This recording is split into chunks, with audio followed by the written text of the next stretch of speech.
Hello there, welcome to Quintrex. My name's Cameron and today I want to tell you a little bit about the history of our business.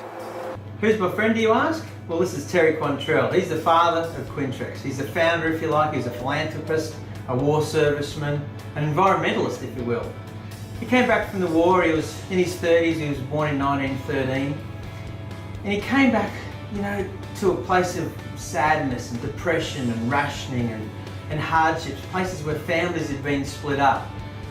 And what he wanted to do was to bring those families back together again, bring some fun and joy back into life. So he set about thinking about boating. I mean, here he was at Kirrawee, he had Port Botany, he had Port Jackson, Hawkesbury River area, all that water around the place for people to go and enjoy themselves. And he thought, well, I'm going to start developing a boat. So by developing the boat and putting it and testing it, he got together with Peter Hunt. Peter Hunt, you might know from Hunt's Marine, a business that started itself back in 1946 in Sydney there. And he started testing the boats. They ran the boats with their families. Peter had a young family, Terry had a young family, and over time they developed the boats. They tested them together, and there's some beautiful black and white photographs of them testing the boats, and you'll see the developments of them all. In about 1962, Terry looked for a bit of innovation, and he developed a process called stretch forming, which basically meant he created a die, and with the aluminium he could stretch form that aluminium to a curved shape, so not unlike his shoulder here. Whereas traditionally aluminium is in straight, so straight aluminium, it's straight, you can't move it, so with a curve in there it meant that when it went through the water he was able to throw the water away. So we got this really dry ride, so all of a sudden these ladies in their beautiful dresses could get out in the boats and enjoy the water. So that was a great innovation. It certainly changed modern boating. Towards the end of the 60s and 70s, he was looking for his great next leap forward, so he looked to move to the Gold Coast and started making boats there. Over a period of time, one of his suppliers decided that he might like to buy the business, and as multinationals did in those heady days of 70s and 80s, they purchased the business from Terry and I guess made him an offer he couldn't refuse.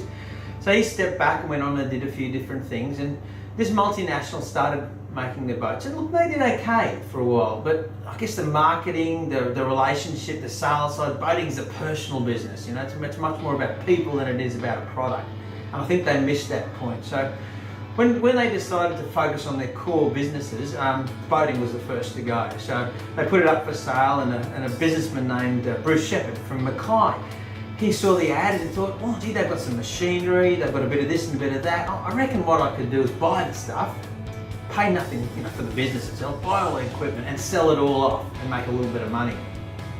So he came down, and on the day he was doing his inventory, he met this character called Paul Phelan, a nice bloke, a guy who sort of knew his manufacturing side of the stuff, and as it turned out, he was making great money building the boats with his team of welders, while the guys out the front couldn't even sell them. So Bruce and Paul decided, well, hang on a minute, if you know how to put the front end together, I know how to put the back end together, we've got a business here. I'll give the systems, the accounting, the sales and the processes. And Paul said, oh, I can do the manufacturing.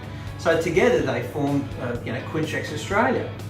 I love the people, not the people we work for. I work with our customers. We've got a very good friendship with lots of dealers that we supply. Life's all about people, and that's what I enjoy about this business. Over the next 8 to 10 years they developed the brand, and then about 1999 they had outgrown their current premises, and we moved here to the Gold Coast Marine Precinct, where we sit on 10 acres, 5 of which are under roof, where we've got the 3 factories where the boats are actually manufactured. So from there, what they did was they looked at their premises, they developed, they got more and more key staff, they embodied their staff with the ability to make decisions and become innovative themselves. And from there they then got to about the year 2000, and they needed something different. Terry had done that flared bow back in '62, that made it a really dry ride. But the thing about tinnies was they did still pound, they still made that bang, bang through the water.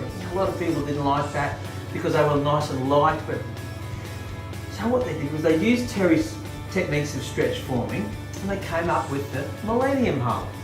And what that was, it's a stretch form again, but it's the underneath, it's those bottom sheets. So when the boat lands in the water, it doesn't land with a bang, it lands with this beautiful curve, so it's a nice soft. So now all of a sudden they've got this brilliant boat, great name, Australian made, soft riding and dry. And that's gone on fantastically. So over the next few years, things just really boomed. I mean, 2005 was a fantastic year. About 15,000 boats in all, 330 staff. I mean, things were just going fantastically well. And then, of course, the global financial challenge in 2008. Well, you know, overnight, we all had to adjust everything. Things went terribly. You know, we dropped more than half our staff. It was good people who had to be let go just to keep the business running.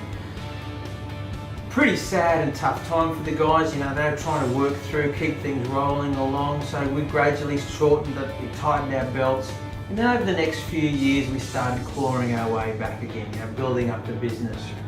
About 2013 we made the next significant change, and that was the blade hull. So we had that beautiful Millennium hull which gave it a soft ride. The blade hull actually takes it just a touch sharper, so we've got a steeper stem line, and that allows us for this much sharper entry. So as customers are using their boats out and about in swells that are bigger and in weather that's nastier, they're now able to get this still same soft dry ride that they got from the Millennium hull, but in bigger and badder seas, if you like. So that was a major change in 2013. So here we are, nearly the end of 2014, and you know, Terry's still here sitting with us. Doesn't say an awful lot, does he? Still regal as himself. What we come out with is behind me here, the 70th year. I mean, 70 years of an Australian-made company, still built here on the Gold Coast in Australia. 240 of us here, just knocking the little boats out with 60 dealers around Australia. So, look, hope that's given you a bit of an insight into our product and our brand, and we're really proud. We're proud we're Australian, we're proud we've been going for 70 years, and realistically, if you're thinking about a boat, remember if it's not a Quinny, it's just another dirty tin.